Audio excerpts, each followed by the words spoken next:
You all remember Suicide Squad Kill the Justice League had this very infamous screenshot going around where the UI just looks horrible and painful to look at. They use too many colors, too many different fonts, too many different sized fonts, and it just overloads you with information. And games like this, looter shooters, tend to have this issue where it just throws too much information at you and it's hard to tell what's going on, and it does dampen your experience of playing the game. But also, for some people, this just is a complete barrier to entry to even enjoying the game in the first place. And it's a problem that a lot of developers take for granted. And I want to offer a few solutions on how to fix this. So, first of all, the difference between UI and UX. UI is user interface, it's what the user sees. It's the easiest way of saying it. So, what's on the screen, like a heads up display. Whereas user experience, UX, is how the user interacts with the UI or the game itself. And you can have good UX and bad UI, and you can have bad UI and good UX. And I can give you examples of that in a second. UX essentially is how easy it is to navigate the UI or just the game itself. So I'll start off with my very first example. This is the menu for Super Smash Bros. And I'm using this one as an example of good UI, bad UX. And I'll tell you what I mean by that. So UI, if you, let's say I opened a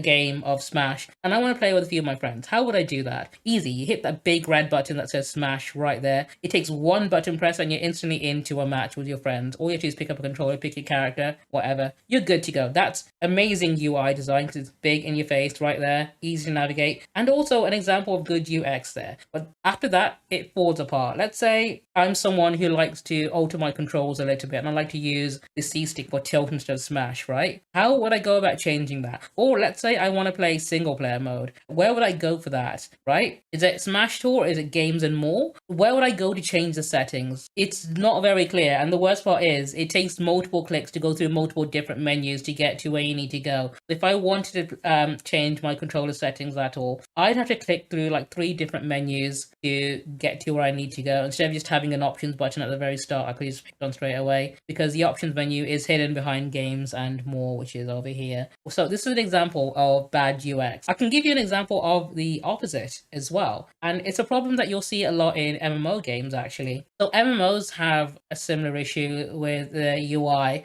but they have got a unique solution to it. And I'll explain that. So this is a screenshot from Final Fantasy XIV. It looks confusing if you've never played it before. MMOs have to throw a lot of information at you at once, and it's hard to keep track of things like cooldowns and timers. And the way they mitigate this is by letting you fully customize your entire UI. So you can hide elements that you don't want or don't need. And so you can very easily just customize it to your experience and to your class, whichever class you're playing. For example, in Final Fantasy XIV, if you're playing a Dark Knight, which is a tank class, you aren't really going to need the limit break meter on your screen because the DPS is usually the one that's going to use it. So you don't need that on your screen. So if you want, you can get rid of that completely and customize it to what you find useful. So this is sort of the opposite example of Super Smash Bros. Where the UI is bad, but the UX is good in the sense that you can adjust and edit it in a way that's comfortable to you, to the point where you can have a lot of information on screen, but if you know how to access your skills at the right time, it's fine for you. Now, more games really do need to give you the option to customize your UI like this, and it's not just the button remapping that we need for accessibility, because there are too many games where I've personally stopped playing purely because the UI just gets in the way all the time, and I just didn't want to finish it when I had so many other better games I could be playing. And I'm sure people who are watching this right now who don't have any disabilities would absolutely agree that they would benefit from having the ability to customize their UI in every game they play, because a lot of people would just prefer to have a very minimalist UI so they can actually focus on the game. But there is one game that takes it a step further, and I want to talk about that real quick because it's a very creative solution. A lot of people would recognize this game immediately as a very creative game that has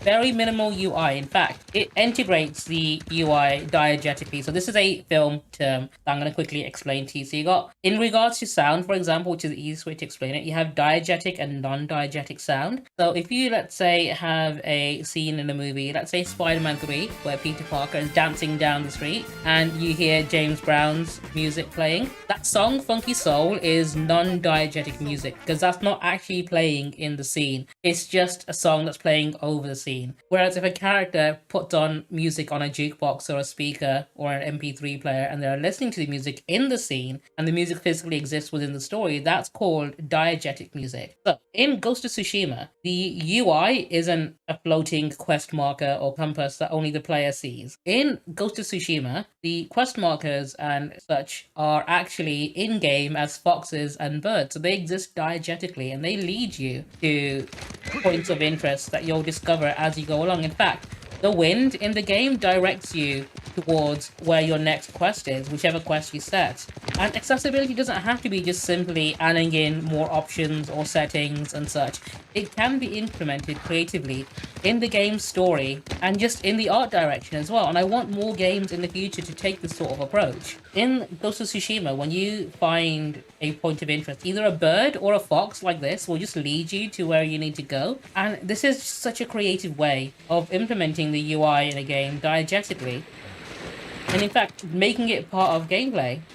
Sometimes it involves a climbing puzzle like this, and it leads you to a shrine where you get a reward or discover a new collectible. It's so much more interesting, and narratively it also weaves it in as well, that these birds and foxes know the secrets of the island and are trying to guide you. And I'd much rather follow a bird to a location than have to, just mindlessly follow a arrow floating in midair. So I hope this has helped you understand just what people mean by having more accessible video games and why we should be advocating for this a lot more and how it can benefit everyone involved. And if you have enjoyed this video and learned something from it, please do give me a like and a comment and subscribe to this channel. This is my new channel. I'm still working my way up to 1,000 subscribers, so it would mean a lot if you do help me get to that goal. So please do drop a subscription to keep up with my live streams if you want to check those out, and chat to me when I go live on this channel. Finally, check out some of my other videos. I've done quite a few videos about video games, anime, movies on this channel. And on that note, I will see you in the next one.